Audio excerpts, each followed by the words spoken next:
Good afternoon. How is everybody? Okay, I see Mary, I see Cecilia, I see Alex, I see Wamboi, I have Mzee George and Teacher Fred, and on the camera is none other than Cyrus. Let's clap for Cyrus. Wamboi, leo ni tarehe gani? Nani? Let's clap for Wamboi. Okay, today is actually the 5th of June 2026 na ningetaka sana ni shukuru. Unaweza kuja mbele kidogo na uiweke straight, isi bend, ina bend. Okay. Nataka kushukuru sana mwalimu wetu ambayo nimegundua ni mwalimu ako na maono. So we are not discouraged. Yes. Mungu anakuanga anafanya vile anaona ni mzuri. Na sisi tunanyenyekea. Tunawacha Mungu afanye vile anataka. Praise God. Amen. So mimi ni mhubiri. So mimi I don't mind. Bora tu mimi nilete neno. Hallelujah. Amen. So hiyo ndio inanipea vile mzee amesema, neno la Mungu ni kama asali. Na asali ni tamu sana. Na ni Daudi ndiye alisema nimegundua neno lako ni tamu hata kuliko asali. So ikifika wakati wa mahubiri, hiyo inakuanga muhimu sana, kwa maana neno la Mungu inasema you shall know the truth and the truth shall set you free. Okay? So wakati tunaingia weekend kama hii,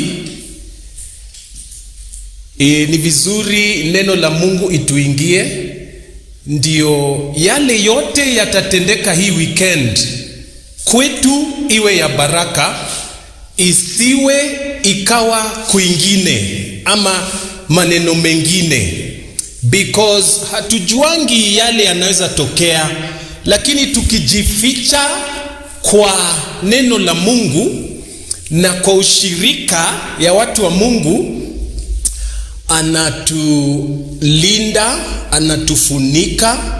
Kesho chochote kikitokea, sisi tutakuwa sawa. Hatutakuwa wale wanapelekwa na mafuriko ya maji ama majangwa zingine kama hizo.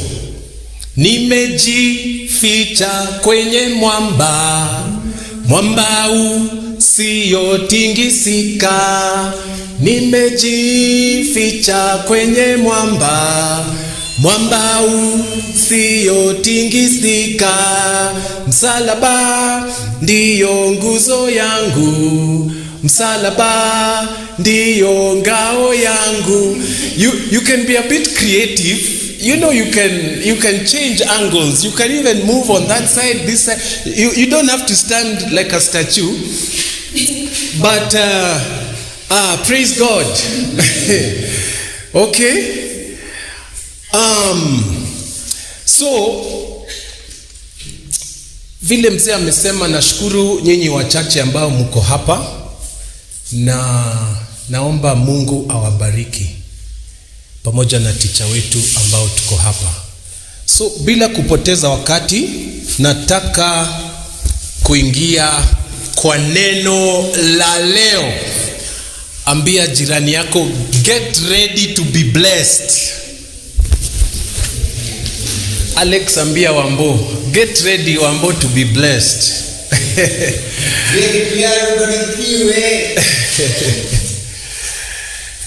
Tuanze kwa maombi.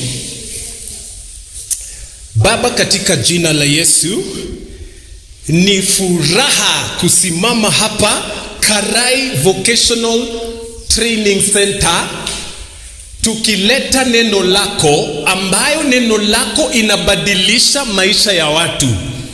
Kwa hivyo afternoon ya leo tunaomba Roho Mtakatifu achukue ushukani na utunene mahali tupo, ili tutakapotoka kwa hii mlango, na wale ambao watakuwa nasikiza kwa mtandao wapate sehemu yao ambayo itabadilisha maisha yao, itawaelekeza, itawaponya, itawapea faraja na kadhalika. Baba, ni asante sana. Asante kwa mwalimu mkuu, mkurugenzi wa hii shule, na mwalimu ambaye anasimamia hii kazi. Tunawaombea hekima, tunawaombea neema, tunawaombea uongozi wema, tunawaombea kulindwa na wewe, ewe Mungu.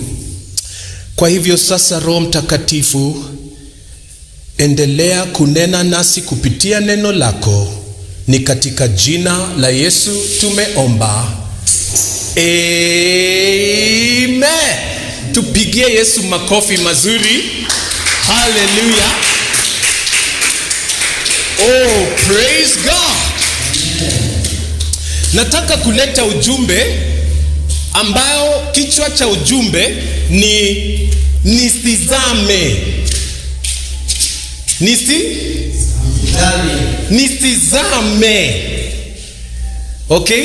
Kuzama ni wakati mtu amejikuta kwa maji, tuseme kama mto ambayo imefurika kwa mvua mingi. Oh, okay, thank you. Nisizame. Wacha niandike title ni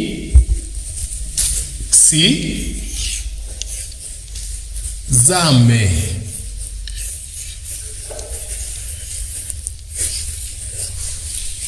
Kuna hii wimbo inasemanga, nisizame Yesu uniokoe, nisizame Yesu uniokoe, nisizame uniokoe, nisizame uniokoe, nisizame Yesu uniokoe, nisizame Yesu uniokoe, nisizame uniokoe, nisizame uniokoe, nisizame Yesu uniokoe, nisizame Yesu uniokoe, nisizame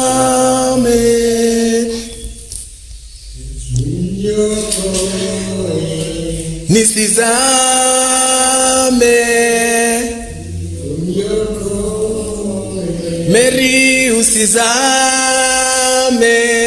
akuo. Okay, praise God. Amen. Maisha sio rahisi hivi.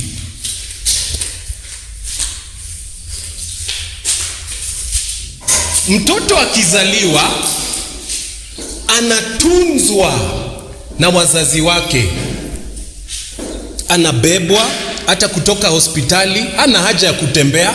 Haujawahi sikia mtoto amezaliwa hospitali alafu anaambiwa wewe enda home ama tembea ukiendanga.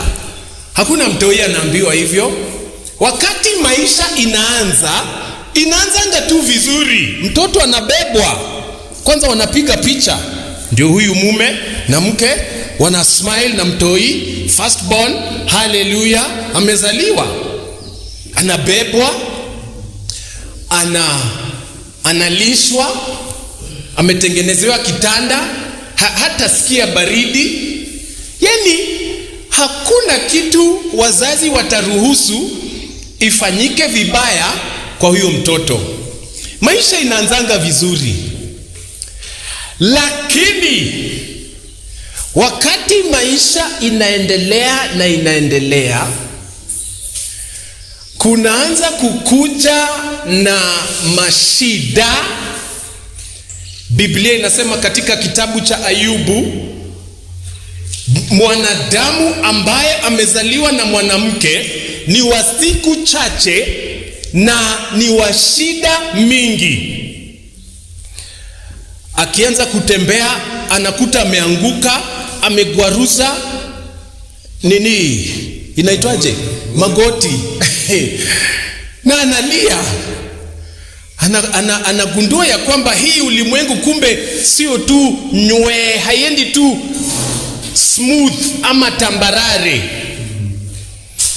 Kuna wakati mama anapika ugali na chapati na sukuma na kwa kawaida kama mimi tukiwa wadogo nilikuwa napenda hii chakula inaitwa dengu na chapo. Lakini si kila siku mam alikuwa anapika dengu na chapo. So unakuta siku ingine hata mnakunywa strungi, yani strong tea, hakuna maziwa. So the more unaendelea na maisha, unakuta kumbe hii maisha iko na milima na pia mabonde, haiendi tu tambarare. Nafikiri Mungu aliifanya iwe hivyo ndio tuwe tukimtegemea, because bila nahodha wa Melkebu itapotea kwa dhoruba. Bila mchungaji wa kondoo zitapotea kichakani na kukulwa na umba mwitu. Mungu alitengeneza maisha hivyo ili tumtegemee. Na kuhitaji Bwana, na kutamani Yesu, ninakuomba sasa, niongoze, nisaidie Yesu. Kuna wimbo imeimbwa na huyu msanii anaitwa Gloria Muliro. Aliimba wimbo kama hiyo inasema, na kuhitaji. Kama vile mimea inahitaji mchanga, kama vile samaki anahitaji maji, kama vile mwanafunzi anahitaji mwalimu, kama vile kijiji inahitaji wazee, Mungu ninakuhitaji, nisizame katika hii maisha. Nataka nisome kwa Biblia mahali kuna mtu alikuwa karibu azame na aishe. Nataka tusome hadithi yake katika kitabu cha Mathayo 14, na nitaanzia hapo mstari wa 22. Mathayo ni kitabu cha kwanza katika Agano Jipya. Biblia imedividiwa kwa sehemu mbili, Agano la Kale na Agano Jipya. Sisi tunaishi katika Agano Jipya, na hiyo Agano Jipya inaanzanga na kitabu ya Mathayo. Nimeona teacher Timothy, hallelujah, tumpigie makofi. Oh, praise God. Amen. Sasa niko na audience mzuri, hallelujah. Okay, we are reading from Matthew chapter 14 and we are starting at verse number 22. Nataka kukuonyesha mtu mmoja ambayo ilikuwa ni kama anazama. Unajua kuna watu wanazama kwa madeni. Maisha inaweza kukupeleka vibaya mpaka unakopa pesa huku kulipa deni ingine huku. Ukishalipa hii unakopa ingine hapa, yani unaanza kuzama kwa madeni. Hallelujah. Amen. Watu wengine wanazama kwa magonjwa. Ikifika mwezi wa Julai inakuanga baridi sana, na wengine wanashikwa na maugonjwa za ubaridi ama baridi, pneumonia, sijui gani ingine. Hiyo ikiisha anashikwa na malaria. Hiyo ikiisha kuna kuja ugonjwa ingine. Kuna watu hospitali ni kama makao yao. Hospitali ni kama nyumbani kwao. Hata wamewekewa vitu pale za nyumba, nguo za kubadilisha, suitcase, sijui nini, ziko pale kwa ward ya hospitali. Unakuta mtu kama huyo anazama kwa magonjwa. Wengine wanazama kwa ulevi. Amezama sio kwa maji, kwa pombe. Wengine wanazama, of course tuko katika college sasa ya vijana. Wengine wanazama kwa madawa za kulevya. Unakuta wakati unaanza hizo vitu zinaanzanga tu mosmos, yani mdogo mdogo, kuonjaonja. Lakini muda ikipita unakuta mtu anaanza kuzama ndani ya bangi. Ni yeye alikuwa anavuta bangi, lakini sasa bangi inamvuta yeye, anazama. Kumbuka kichwa ya hii ujumbe ni nisizame Yesu uniokoe. Nisizame Yesu uniokoe. Nisizame uniokoe. Nisizame uniokoe. Nisizame Yesu uniokoe. Kuzama kwa vitu za dunia ambazo zina kuondolea furaha ya maisha. Kuzama kwa vitu ambazo zinakuletea tu stress na huzuni.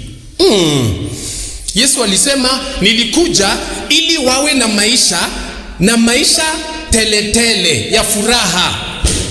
Biblia inasema furaha ya Bwana ni nguvu zangu. Lakini kuna watu wanazama ndani ya huzuni. Inaitwa depression. Mtu amekataliwa na watu, ama mtu amepoteza kitu, alafu huzuni inamlemea mpaka anazama ndani ya huzuni.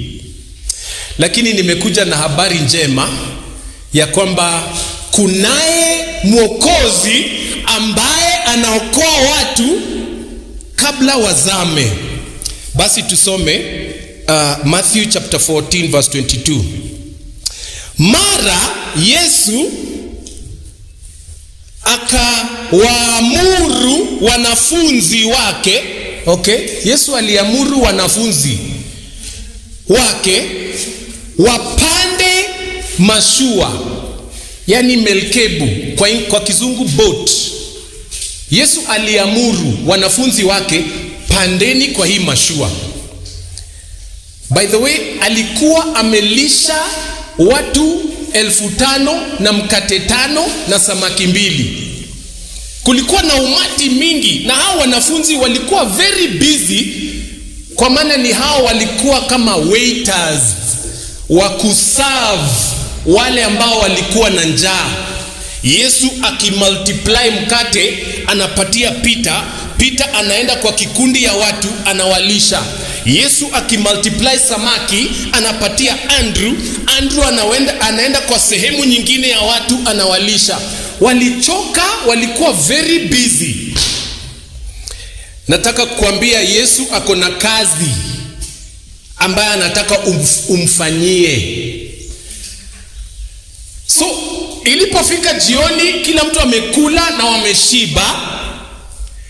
Hapa ndio tunasoma Yesu akawaamuru wanafunzi wake wapande mashua wamtangulie ng'ambo ya ziwa, wakati yeye anayaaga makundi ya watu.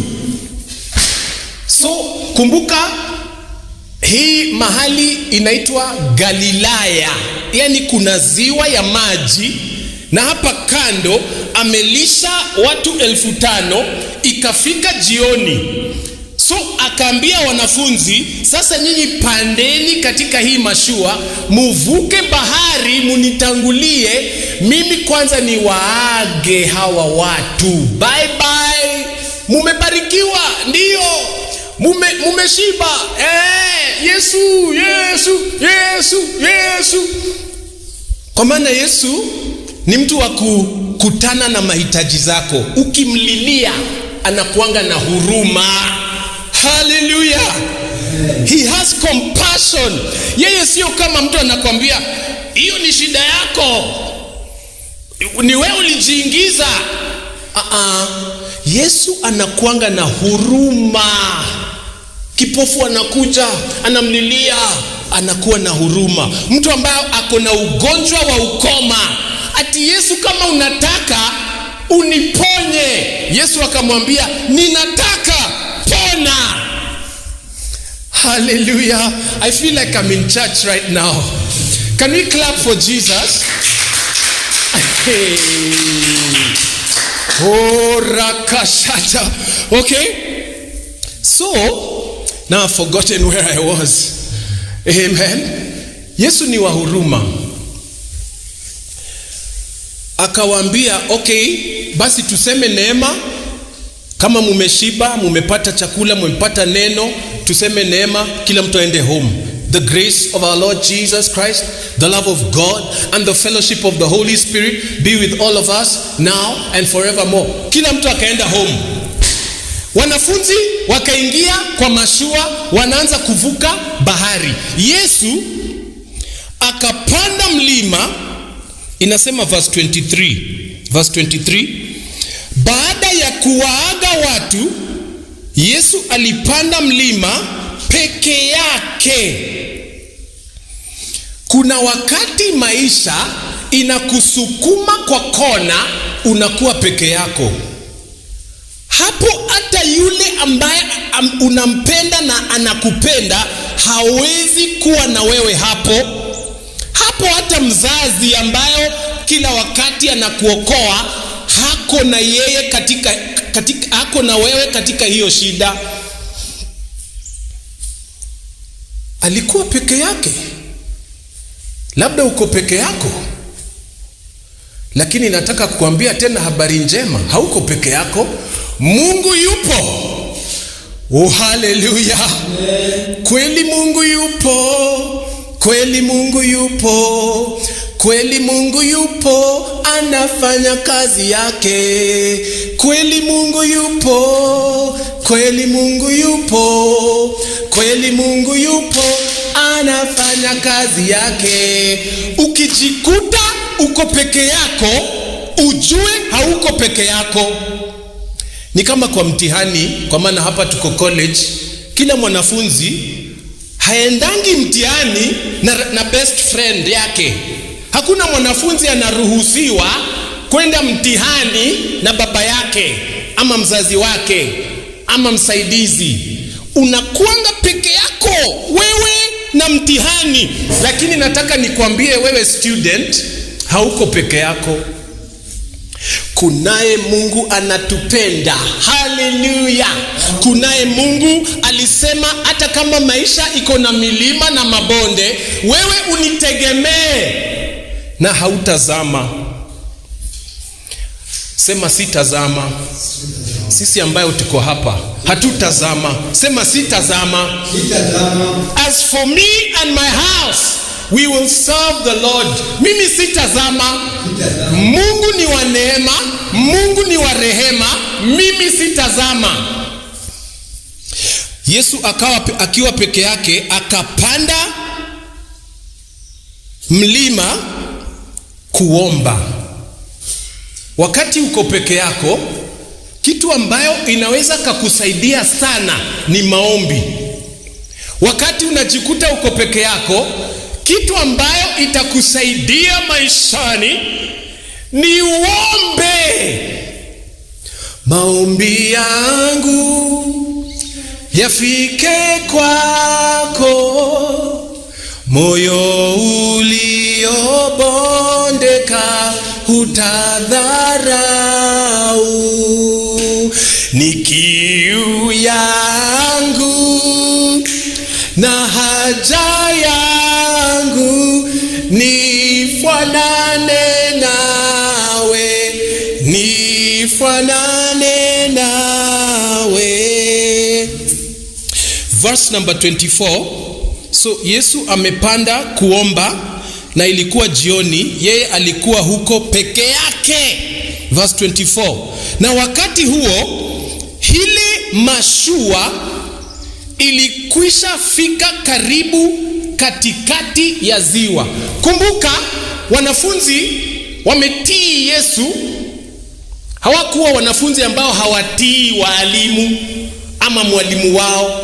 Akisema ingieni kwa mashua, wanaingia. Akisema ingieni kwa Christian Union, hawatoki. Praise God. So wanafunzi wako kwa mashua kwa ziwa, katikati ya ziwa. Nataka kukukumbusha, tumefika katikati ya mwaka wa 2026. Katikati ya maneno ndio shida inakujanga. Katikati ya relationship mkiendelea vizuri ndio shida inakujanga. Katikati ya masomo ya course yako ndio shida inakujanga. Katikati ndio shida ukuja. Walikuwa katikati, yani wameshafika katikati, wakafaulu midterm. Hakuna shida ilitokea, walifika katikati, lakini katikati inakuanga na shida.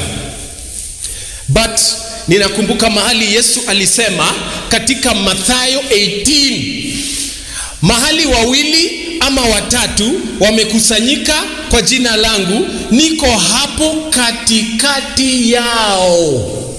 Yesu ni Mungu, anakujanga katikati. Labda umefika katikati, ulianza vizuri, hakukuwa na maneno mabaya, lakini pale katikati ya safari dhoruba imekuja. Inasema walifika karibu na katikati ya ziwa, lakini ilikumbwa na tabu kwa sababu upepo ulikuwa unaipinga. Kuna vitu zinakupinga. Kuna vitu zinapinga relationship yako. Kuna vitu zinapinga ndoa yako. Kuna vitu zinapinga masomo yako. Kuna vitu zinapinga afya yako. Kuna vitu zinapinga wewe kusonga mbele kiroho. Ndio hao kwa mashua, lakini kuna vitu zinawapinga wasifike mahali Yesu alisema tuende. Shetani anasema hautafika. Ati ilikumbwa na tabu. Ndio nilianza kusema mtoto ambaye amezaliwa anaanza tu vizuri, ingawaje wanalia, Ukienda maternity ward, hakuna mtoto anazaliwa na anaanza kucheka. Ni kama ingawaje haelewi na hawezi kuongea, anaelewa nimeingizwa kwa maisha ya tabu. So kila mtoto akizaliwa anaanzanga na kulia. Nikifika high school hakutakuwa na fees, nitaondolewa form 2. Kila mtoto anaanzanga maisha kulia, because kwa safari ya maisha ni kama hii melkebu ama hii mashua, ati ilikumbwa na tabu kwa sababu upepo ulikuwa unapinga. Verse 25, usiku karibu na mapambazuko, Yesu aliwaendea wanafunzi akitembea juu ya maji. So hawa wako katikati ya ziwa, wana struggle na maisha, wana hustle kupata chakula, kupata kupenya, kumaliza masomo, kulisha watoto na kadhalika. Wana struggle na maisha, kuna dhoruba na tabu, lakini Yesu aliwaendea. Nimekuja kuambia mtu moja, Yesu amekukujia. Sijui kama niongee na kamera ama sasa niongee na Alex, haleluya, ama Cecilia. Yesu amekukujia. Praise God. Amen. Ni kama mzazi mwema. Kama kuna shida, mzazi anakimbilianga pale. Kama angeweza, kama ako na uwezo. Yesu naye ni zaidi. Anaona vile umefika katikati, umejaribu, umefika katikati, lakini hapo katikati anaona vile unang'ang'ana na anakukujia. Yesu aliwaendea wanafunzi akitembea juu ya maji. Verse 26, wanafunzi wake walipomwona, kumbuka wako kwa mashua, wana struggle na maisha. Siwezi kulipa nyumba, woi nikopeshe, siwezi kufanya nini, woi afya yangu nipeleke hospitali, woi sina kazi, woi si maneno mingi. Halafu wanafunzi wake walipomwona Yesu akitembea juu ya maji waliogopa sana. Imagine katikati ya safari Mungu anakujanga kusaidia mtu, lakini watu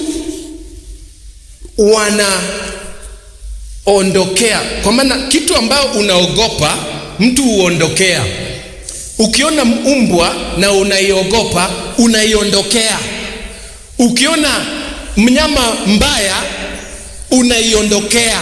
Kitu ambayo mtu anaogopa, anaondokea. Sasa inasema wakaona kikitu kinakuja kwa maji kinatembea, hawakujua ni Yesu, wakaogopa, na ni usiku. Nasema wakasema, haya Peter, ni pepo, haki ni pepo. Andrew akakuja, Judas pia alikuwa pale, wote wanafunzi 12, Bartholomew, Matthew, wakaangalia wakacheki, hii ni pepo, haki ni pepo. Inasema wakapiga mayowe kwa hofu. Wakati mwingine Mungu anakuja kukusaidia, lakini hauoni kama ni Mungu, unaona kama ni shetani.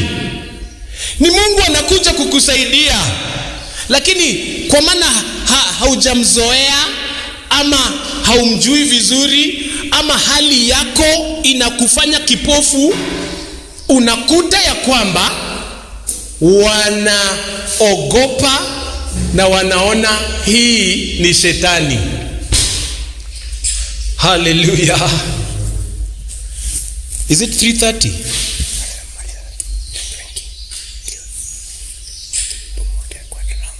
Okay.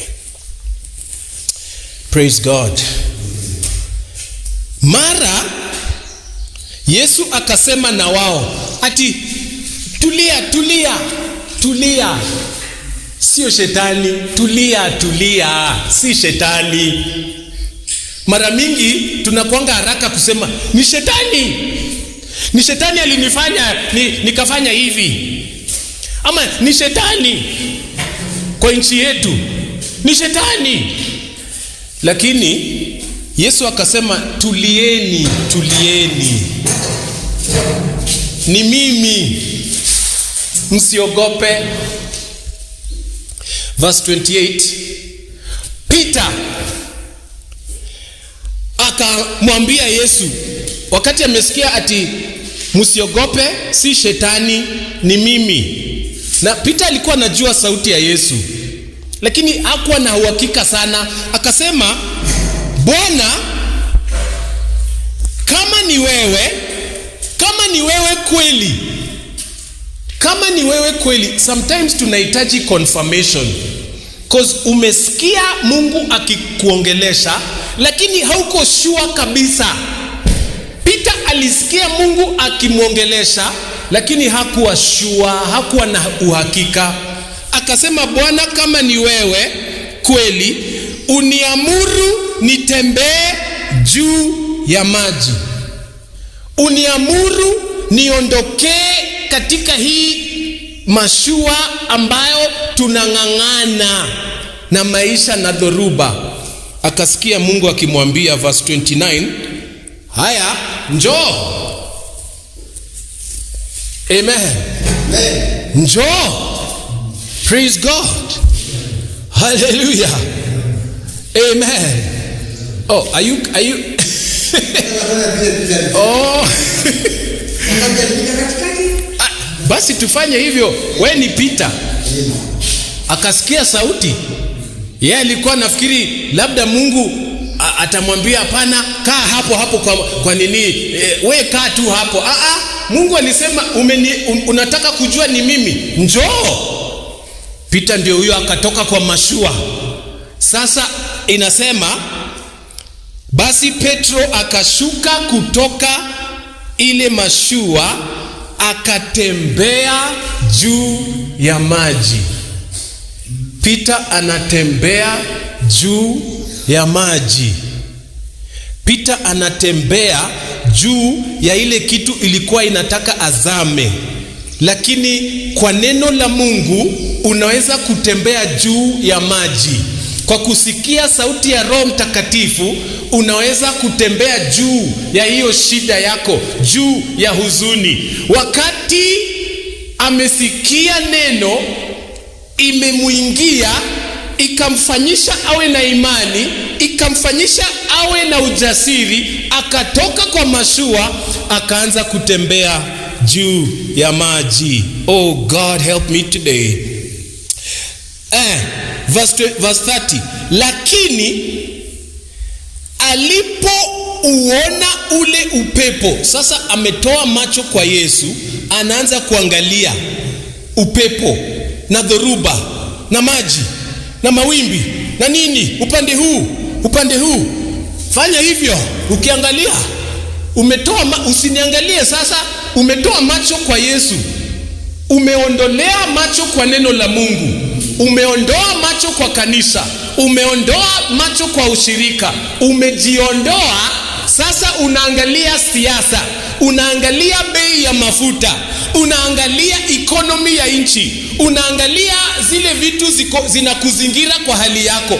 Umetoa macho yako kwa neno. Biblia inasema alipofanya hivyo, lakini alipouona ule upepo aliogopa, akaanza kuzama. Ona Peter akizama, anazama, maji inaanza kumfunika, shida zinakuwa mingi kiasi ya kwamba hauziwezi. deni zinakuwa mingi, magonjwa haziwezani hata na madaktari. Yani ni kuzama, ninaenda kuzama. Makosa zangu, majaribu zangu zenyewe zinafanya nizame. Mimi kukosa imani, mimi kuwa na vitu zangu binafsi zinafanya nianze kuzama. Anazama. Lakini Yesu ni nani? Haleluya. Yesu ni nani wakati unaenda tu kuzama? Kumbuka tunasema nisizame. Kama hauna Yesu utazama. Kama hauna neno ama Roho Mtakatifu utazama. Lakini kama uko na Yesu, inasema lakini alipoona ule upepo aliogopa, akaanza kuzama, akalia kwa sauti, Bwana niokoe, Bwana niokoe. Inasema hapo Yesu akaunyosha mkono. Ngoja, nataka kuambia mtu, Yesu anakunyoshea mkono. Yes. Siku ya leo ni weekend, ni Friday. Ni mwanzo wa mwezi wa 6, tuko katikati ya mwaka, lakini Yesu anakunyoshea mkono. Amen. Inua mkono yako, sema niko hapa. Haleluya. Amen. Ati Bwana niokoe. Hapo Yesu ambayo hata dharau moyo ambayo imebondeka, hata dharau mtu ambaye amevunjika, hata dharau mtu ambaye amekosa tumaini, hata dharau mtu ambaye amefika mwisho. Yesu alimnyoshea mkono wake, akamshika na kumwambia. Tena ni ile ya kushika hivi. Wewe unashika hapa, shika na mkono hii moja, na mimi nakushika hapa hivyo. Na wakati unazama akamwambia, mwenye imani ndogo, kwa nini uliona shaka? Kisha akamwokoa, na inasema wakaenda wakapanda kwa mashua. Haleluya. Na tena inasema na upepo ukatulia. Amen. Haleluya. Nataka tuombe, na ujumbe nimeleta leo, tazama, ni kama maombi. Yesu, mimi nisizame kwa hizi shida za mwaka hii wa 2026. Nisizame katika machafuko ambazo zinaweza tokea. Nisizame kwa mafuriko, nisizame kwa majaribu, nisizame kwa mateso, nisizame kwa maugonjwa. Hapana, mimi sitazama. Na nataka kukuombea hautazama. Yesu yuko. Usifike mwisho kama vijana wengi wanafikanga mwisho, anaona kitu mzuri nijirushe kutoka ghorofa ya 20 ama nimeze dawa ile ya panya. Yesu yuko na hautazama. Shida ambayo uko nayo, wacha tuiombee. Baba, katika jina la Yesu, tukiwa tumesimama hapa Karai, na ni jioni njema ambayo umetupa Friday hii tunapoanza mwezi mpya, ninatangaza na kutabiri kwa imani ya kwamba hatutazama. Utatushikilia vile ulishikilia Pita, na utaturudisha mahali kuna usalama, na utaondoa mapepo na upepo kali na mawimbi na dhoruba, na kila kitu itatulia. Baba, saidia huyu ni mgonjwa, saidia huyu akona madeni, saidia huyu akona vitu mingi zinamzingira mpaka naona anazama, lakini nyosha mkono wako Yesu kwa kila mmoja, umuinue kiimani, umuinue hata kifedha, umuinue hali yake, umuinue kifuraha, umuinue kwa nguvu, umuinue kwa afya. Inua hii jamii, inua hawa watoto, inua hii masomo, inua hii college, inua hawa walimu, inua hawa wanafunzi. Yesu, kwa maana wewe ni wa huruma, tunaipokea sasa na tunasema kuanzia sasa mimi sitazama. Kila wakati dhoruba inakuja, Yesu amenishikilia.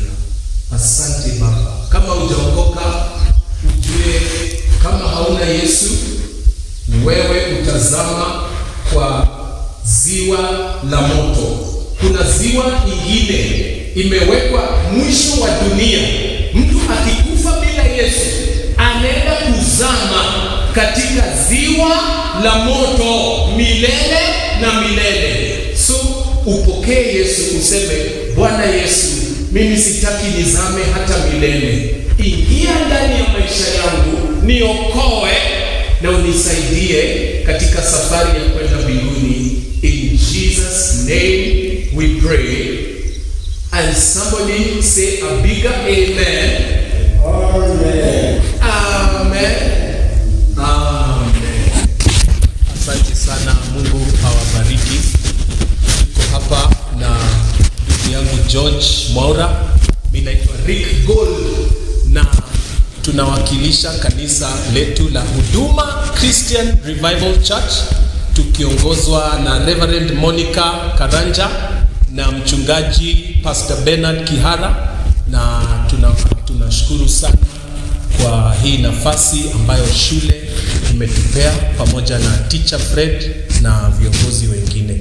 Wanafunzi wote wabarikiwe, hata wale hawakuja, Mungu awalinde tu mahali wameenda. Mungu awafunike na damu ya Yesu, because yeye ni Mungu wa neema kubwa. Asante sana. God bless you.